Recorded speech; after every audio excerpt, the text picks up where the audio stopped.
En el video anterior exploramos cómo las primeras comunidades humanas aplicaban geometría en las chozas primitivas, construyendo refugios que sin saberlo, usaban líneas, ángulos y proporciones. Hoy daremos un paso aún más atrás en el tiempo, hacia los orígenes más profundos del pensamiento matemático, cuando el ser humano aún era cazador y recolector, y las matemáticas nacían de la necesidad de sobrevivir.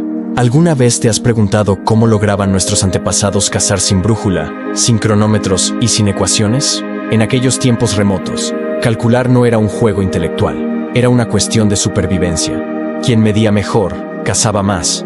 Quien observaba los ciclos de la naturaleza, encontraba alimento. Quien reconocía patrones, vivía para contarlo. Bienvenidos a Resumiendo Matemáticas. Aprenderás sobre grandes matemáticos, teorías fascinantes y fórmulas increíbles. Únete a nuestra comunidad y descubre el mundo mágico de las matemáticas.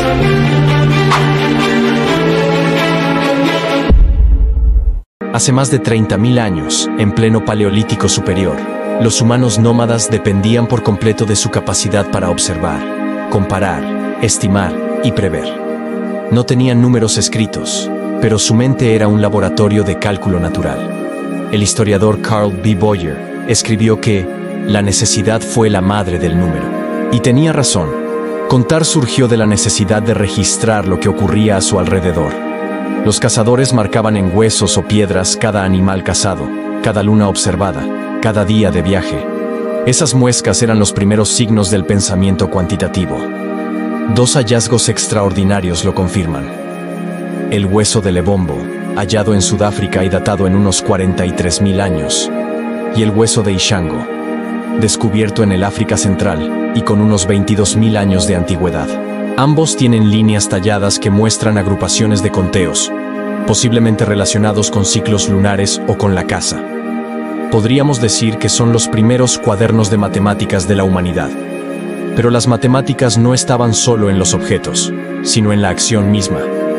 Cada vez que un cazador preparaba su lanza, estaba calculando mentalmente la distancia, la fuerza y el ángulo del lanzamiento.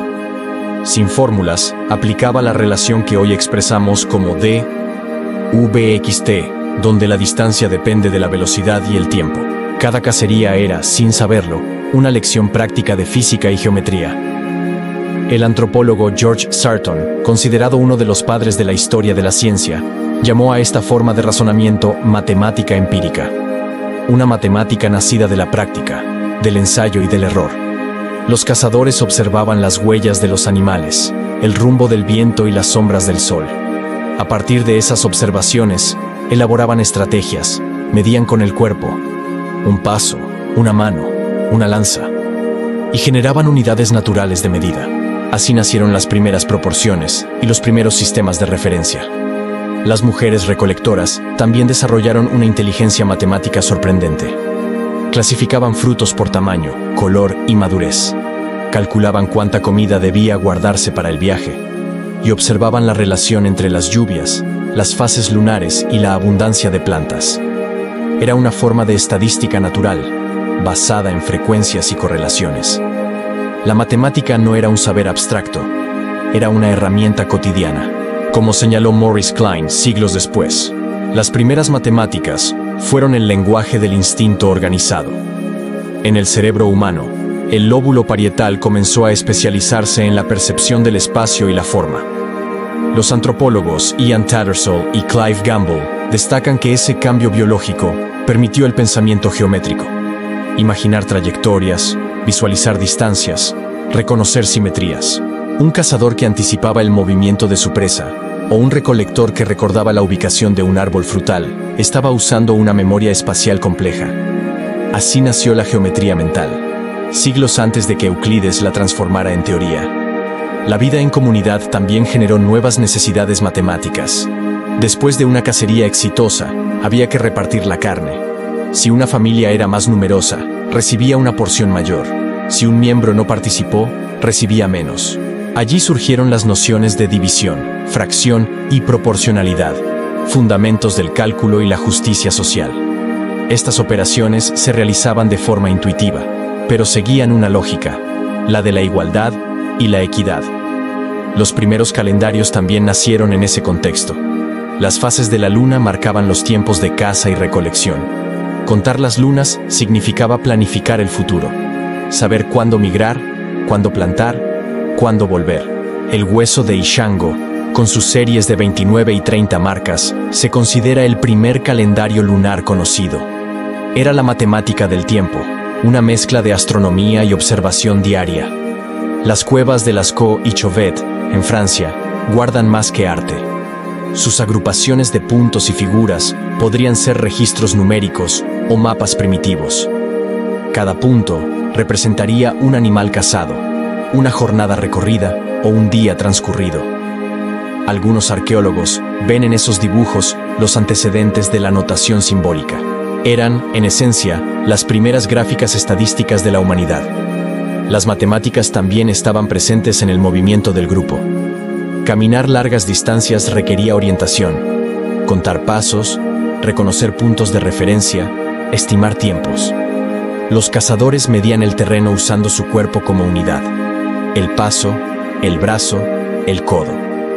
De allí surgieron las medidas antropométricas que aún usamos: pie, palma, codo. Cada medida tenía sentido práctico, pero también cultural. Con el tiempo, estas prácticas fueron creando una memoria colectiva de patrones. Saber que las lluvias llegaban cada cierto número de lunas, o que ciertos animales migraban en épocas precisas, fue el origen de la predicción y, por tanto, de la modelización matemática.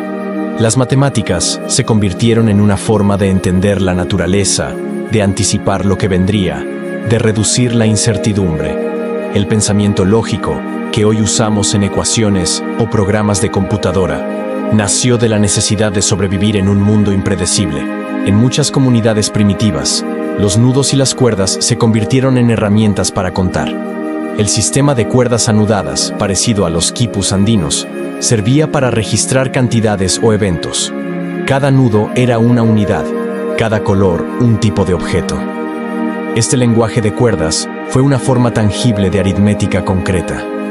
Aunque se desarrolló de manera independiente en varias regiones, muestra que la mente humana buscaba siempre una forma de simbolizar los números. El conocimiento matemático en la caza y la recolección también fue emocional. El miedo a perder el rumbo, el deseo de prever las estaciones, la necesidad de compartir, todo impulsó la creación de ideas abstractas: número, tiempo, espacio, medida. Detrás de cada marca tallada y cada cálculo instintivo, había una pregunta esencial: ¿cómo puedo entender y controlar mi entorno? Esa pregunta dio origen a la ciencia. Con el paso de los milenios, la humanidad fue dejando atrás el nomadismo, pero no perdió ese pensamiento lógico. Las aldeas agrícolas heredaron las matemáticas de los cazadores, los sistemas de medida, los calendarios, las divisiones de territorio. Todo surgió de aquella sabiduría paleolítica. Las matemáticas, nacidas entre el instinto y la observación, se transformaron en el lenguaje de la civilización.